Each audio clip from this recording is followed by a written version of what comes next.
Here you can see the mountain range of the eastern escarpment extending north, and then you'll also see Brunswick rhodulosa flowering on these exposed sort of higher areas on the peaks.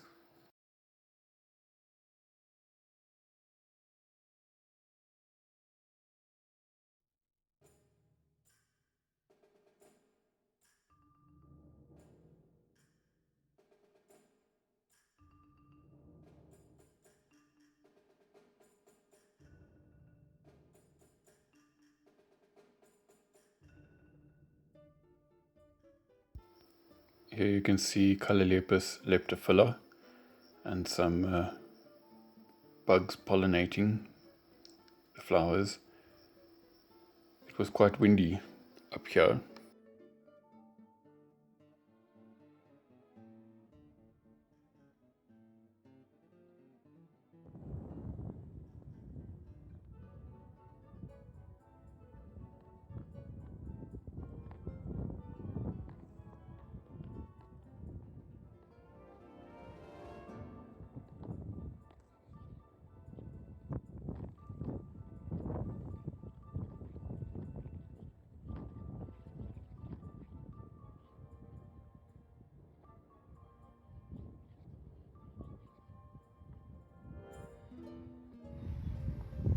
Here's another glimpse of the sides of the mountains, and you can see the water seepages forming and gathering and becoming a river. And then on these higher elevations you've also got the Brunswick here growing in between the rocks and displaying their beautiful flowers. You can see them from quite far away. It's really nice to see them in the veld, flowering as majestically as they do.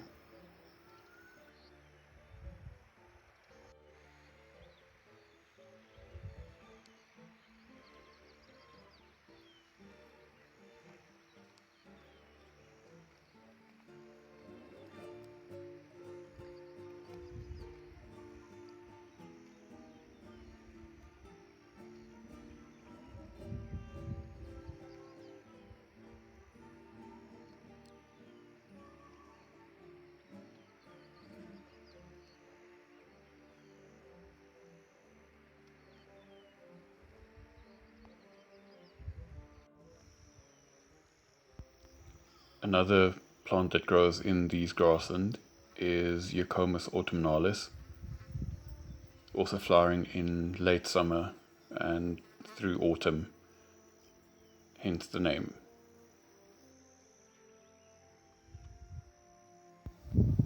Another garden plant that we've featured in this season is Agapanthus, and this is Agapanthus campanulatus, flowering here also in the rock outcrops.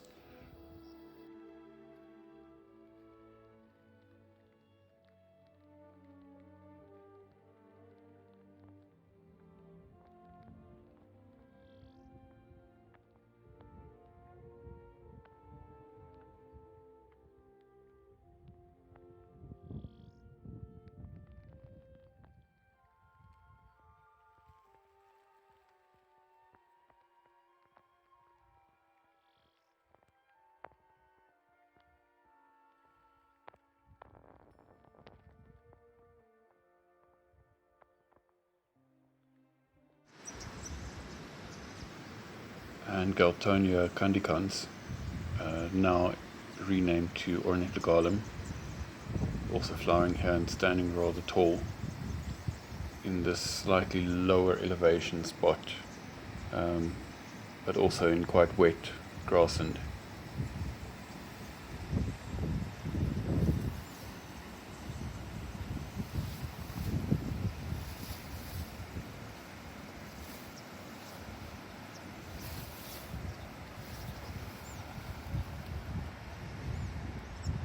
And then something most of you will be familiar with is desperousfinnegae.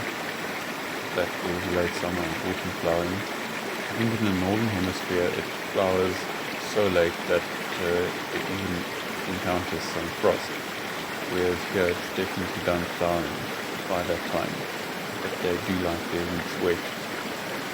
As you can see here, they always grow in the rivers or the river banks close to the water to bulb in the water. This is Pavonia Colimela, a really nice herbaceous perennial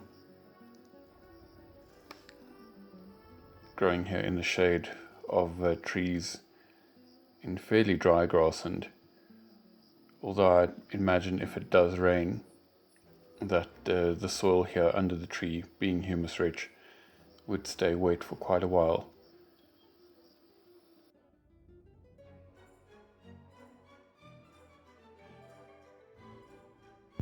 And here's Pachycarpus grandiflorus, a fantastic large flowering species in the milkweed family, flowering here on the hillside in open grassland.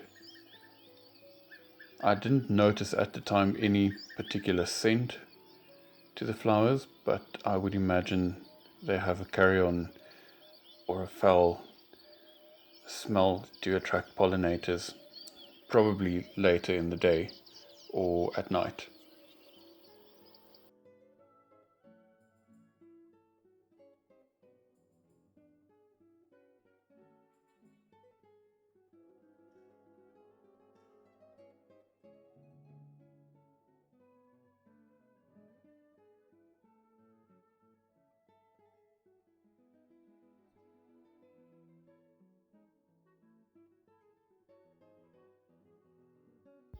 Another plant that is well established in cultivation is the genus Crocosmia, and this is Crocosmia oreo.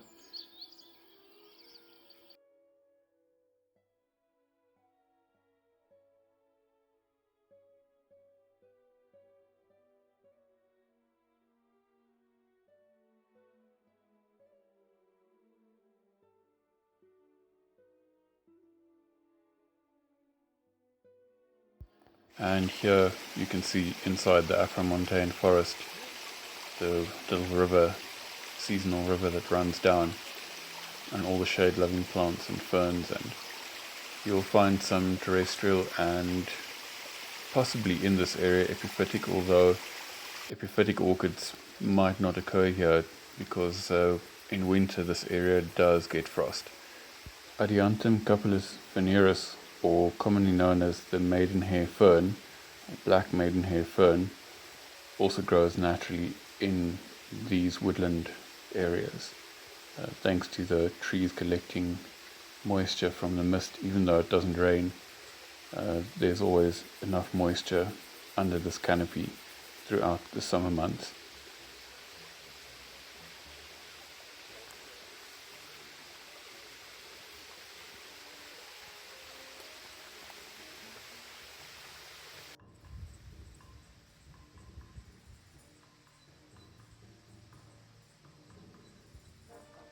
And desperousfinnegae, which is a terrestrial orchid, it loves to grow in this canopy and humus-rich soil with all the leaf litter.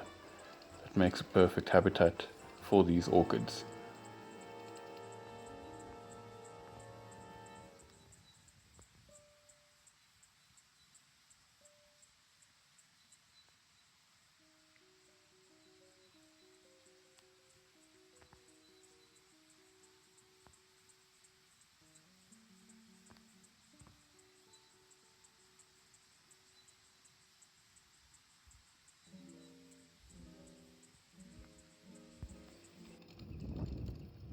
And then in these rock outcrops on the higher areas of the mountain ranges, you'll find a species of apophia that grows here.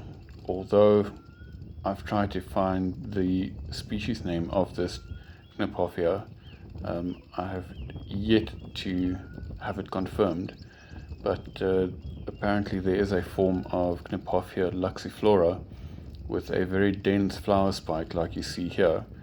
And what's quite nice is they lack the red pigmentation that the Knopophias usually have in the flowers that give them their typical look.